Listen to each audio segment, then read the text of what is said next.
Hello guys, good morning. Ito na po yung Milford Sound. Nakarating na po kami dito. Yan yung sinasaksakan ng camper van namin para magkaroon kami ng kuryente. Para ma-turn on namin yung heater, microwave, whatever. Or makapagluto din kami ng pagkain namin. Kasi ang mahal ng resto dyan, Diyos ko Lord, iisa lang kasi yung resto dyan. Kaya pasubir man oy. For the next 24 hours, mga angels, ayan yung nakapalibot sa amin, mga kahoy, mga ano na, lumuton na ba? Kasi hindi siya nasisilayan ng araw, kaya yung mga kahoy, ang daming mga algae. Tapos that time, winter pa talaga, kaya Diyos ko Lord, it's really freezing cold. Maganda yung sikat ng araw, pero hanggang doon lang sa bundok.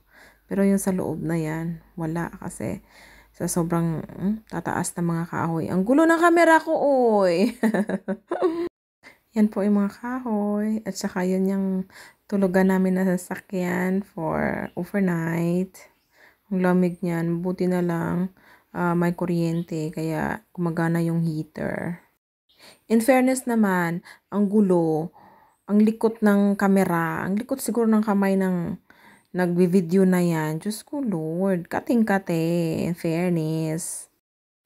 Sensya na po, hindi po magaling mag-video yung humahawak ng camera. Pati yung taas ng punong kahoy yung binidyohan. Diyos ko naman, Inday, ano ba? Kailangan mo ng training. More practice pa, oy! Yan po ang itsura ng Milford Sound. Puno.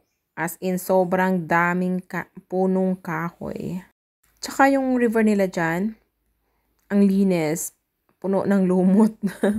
Kasi, ano siya, unspoiled. Ang daming, mga ibon na mga, mga pa talaga, native. So, that's it for now. Thanks for watching. Bye!